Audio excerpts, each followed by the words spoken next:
Hello बच्चों, कैसे हैं आप लोग। आज आप लोगों के लिए जो टॉपिक है बच्चों वो है तंत्रिका कोशिका की संरचना और उसके क्या कार्य होते हैं। आज हम इस पर डिस्कस करेंगे बच्चों। तो जो तंत्रिका कोशिका होती है बच्चों, ठीक है, मैं बता देता हूँ। ठीक है, चलिए दो एक पॉइंट लिख लेते हैं, उसके बाद हम तंत्रिका कोशिका की संरचना बनाएंगे। तो तंत्रिका कोशिका या न्यूरॉन जिसको कहते हैं हम, तंत्रिका कोशिका या इसको न्यूरॉन के नाम से भी जानते हैं। ठीक है बच्चों, न्यूरॉन इंग्लिश में कहते हैं। तो न्यूरॉन जो होती है ये तंत्रिका तंत्र की संरचनात्मक और क्रियात्मक इकाई होती है। ये तंत्रिका तंत्र की संरचनात्मक यानी कि स्ट्रक्चरल एवं क्रियात्मक अर्थात फंक्शनल, ठीक है, क्रियात्मक फंक्शनल इकाई का मतलब यूनिट होती है। ठीक है, इसको हम कह सकते हैं इकाई होती है। अगर हम इसमें इंग्लिश की बात करें तो जो न्यूरॉन, ठीक है, is the structural and functional unit of nervous system, तंत्रिका तंत्र। ओके, तो तंत्रिका तंत्र की ये क्या होगी, संरचनात्मक और क्रियात्मक इकाई होती है। ठीक है बच्चों, और इसका काम क्या होता है मेनली, इसका अगर हम फंक्शन की बात करें तंत्रिका तंत्र के कार्यों की, तो इसका जो कार्य होता है बच्चों, ये जो होता है तंत्रिका तंत्र शरीर के एक भाग से, ये शरीर के एक भाग से, शरीर के एक भाग से सूचनाओं को एक भाग से अन्य भाग में, ठीक है, अन्य भाग में, यानी एक अंग से भी लिख सकते हो, एक अंग से दूसरे अंग में सूचना को, जो इंफॉर्मेशंस होती हैं, ठीक है, सूचनाओं को या आवेगों को, ठीक है, या संवेगों को क्या करते हैं, विद्युत संकेतों के रूप में, सूचना को विद्युत संकेतों के रूप में, विद्युत संकेतों के रूप में संचरित करने के लिए, ठीक है, संचरित करती हैं, ऐसे समझ लीजिए, संचरित करती हैं या आगे बढ़ाती हैं। ओके, संचरित करती हैं या भेजती हैं, सीधी सी बात है, संचरित करती हैं। तो ये इनका ये मुख्य काम होता है। और अगर हम तंत्रिका की बात करें तो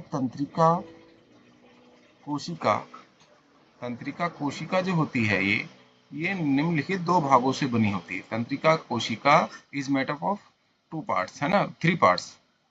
ओके, तंत्रिका कोशिका तीन भागों से मिलकर बनी होती है, यानी इसमें तीन भाग होते हैं, तीन भागों से मिलकर बनती है, मिलकर बनती है। इसमें लिख देते हैं, ठीक है, it is made up of three parts. Number एक, इसमें जो मुख्य भाग होता है वो होता है इसका साइटोन, या इसको कहते हैं कोशाकाय। हिंदी में क्या कहते हैं इसको, कोशाकाय। ठीक है, इसको साइटोन या कोशाकाय के नाम से जानते हैं। ओके, ये इसका सबसे बड़ा भाग होता है सिर के आकार का, इसीलिए इसका नाम कोशाकाय होता है। दूसरा होता है बच्चों, इसमें होते हैं एक्सॉन। ठीक है, एक्सॉन होते हैं, और इनको चाहे तो एक्सॉन ही लिख लो, या इनको आप तंत्रिकाक्ष कह सकते हैं, हिंदी में कहते हैं तंत्रिकाक्ष। ओके, इनको तंत्रिकाक्ष कहते हैं। और तीसरा भाग होता है इसका डेंड्राइट्स, DENDRITES, डेंड्राइट्स। ठीक है, और इनको वृक्षिकाएं कह सकते हैं, या वृक्षिकांत, वृक्षिकाएं, वृक्षिकाएं, तो जो आपको ठीक लगे, सुटेबल लगे, या इनको द्रुमिकाओं के नाम से भी जाना जाता है, लेकिन इतना ही रहने दें, ये ठीक है, पर्याप्त है। तो तंत्रिका को हम तीन भागों से मिलकर बनी होती है। तो तंत्रिका की अब संरचना भी बना लेते हैं कि तंत्रिका, ठीक है, दिखती कैसे है। ओके, चलिए बच्चों, यहाँ पर हम शुरू कर देते हैं तंत्रिका की स्ट्रक्चर बनाना।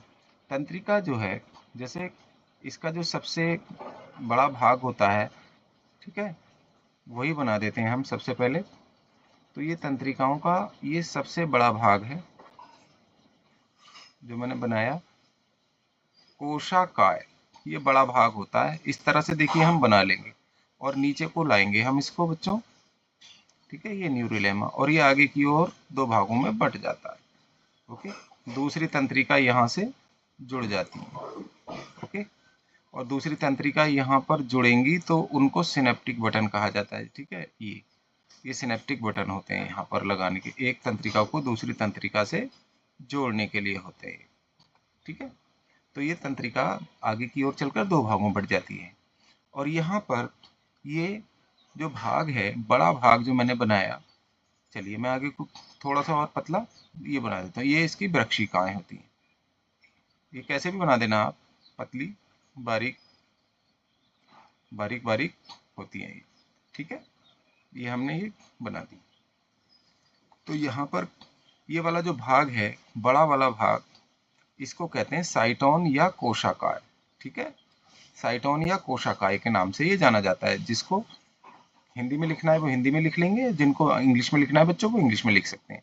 कोशाकाय ये इसका सबसे बड़ा भाग होता है। ठीक है, इसका सिरनुमा संरचना। इसके मध्य में एक, चूंकि ये कोशिका है तो केंद्रक होगा ही, तो यहाँ पर एक मध्य में क्या पाया जाता है, केंद्रक पाया जाता है, न्यूक्लियस पाया जाता है। ठीक है, केंद्रक यानी कि न्यूक्लियस पाया जाता है। ओके बच्चों, ये न्यूक्लियस हो गया।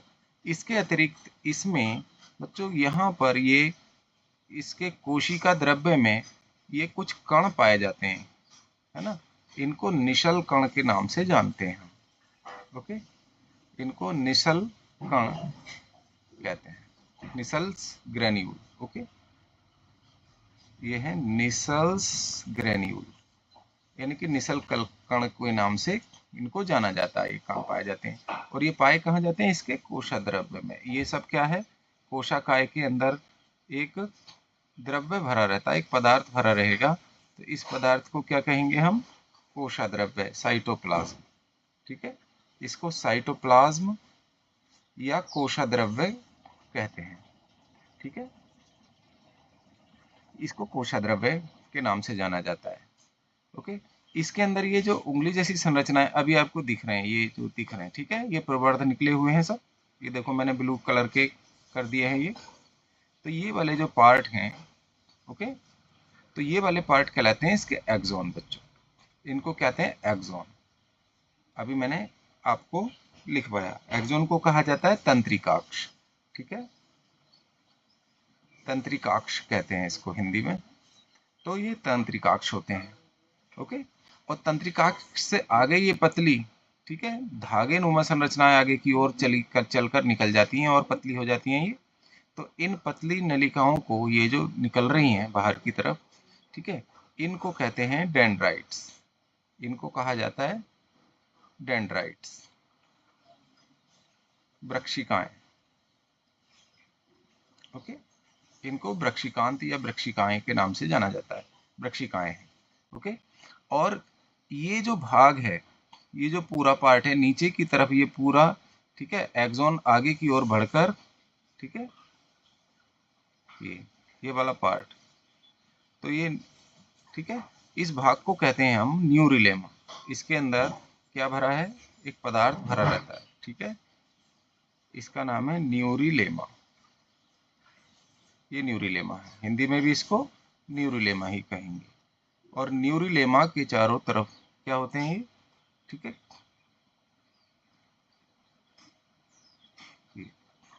चारों तरफ एक शीथ पाई जाती है इसके, ये आवरण है।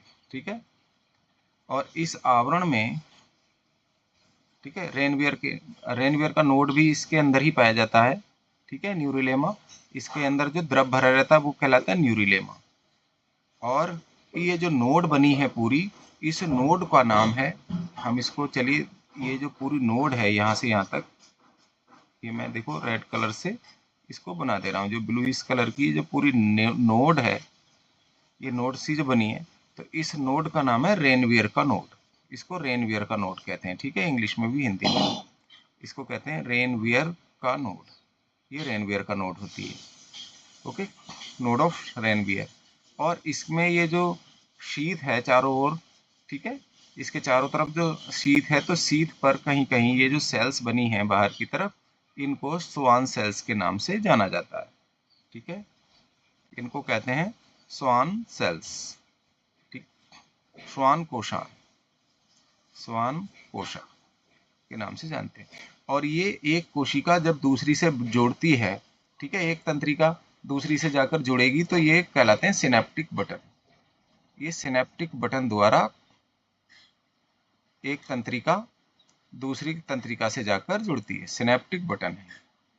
ठीक है बच्चों, मुझे लगता है ये तंत्रिका कोशिका आपके समझ में आया होगा। और ये जो है इसकी जो लंबाई होती है 0.0, ठीक है, 0.2 मिलीमीटर से, ऐसा समझ लीजिए 0.2 मिलीमीटर से इसकी जो लेंथ होती है वो 1 मीटर या इससे अधिक होती है। तो ये मानव शरीर की सबसे बड़ी कोशिका भी होती है। ठीक है, इसकी लंबाई इतनी होती है तंत्रिका कोशिका की। तो यहाँ पर अगर हम इसका डिस्क्रिप्शन लिखना चाहें तो हम इजीली लिख सकते हैं बच्चों। देखो कैसे लिखेंगे, इसका डिस्क्रिप्शन लिखना है तो सबसे पहले क्या लिखेंगे, कोशिकाएं के बारे में। तो कोशिकाएं क्या है, ठीक है, हेड लाइक स्ट्रक्चर होती है और इसके अंदर क्या होता है, एक केंद्रक होता है, निशल्कण पाए जाते हैं और इसमें, ठीक है, इसमें कोशिका द्रव्य पाया जाता है। तो कोशिका द्रव्य में निशल्कण और केंद्रक बिखरे पाए जाते हैं। इसके अलावा एंडोप्लाज्मिक रेटिकुलम, माइटोकॉन्ड्रिया आदि भी इसके अंदर उपस्थित होते हैं क्योंकि ये कोशिका ही तो है। और इस उंगली जैसे प्रवर्ध निकलते हैं तो साइटोन से, उनको कहा जाता है एक्सोन, ठीक है, तंत्रिकाक्ष। और ये आगे की ओर जाकर क्या हो जाते हैं, पतली महीन तंतुओं में बट जाते हैं। तो इन तंतुओं को कहते हैं डेंड्राइट्स। ठीक है, इस तरह से इसकी संरचना के बारे में लिख सकते हैं आप लोग। चलिए, ये टॉपिक यहाँ कंप्लीट हुआ। तो ये टॉपिक आप लोगों को कैसा लगा, पसंद आया तो ठीक है, कमेंट करके जरूर बताइए।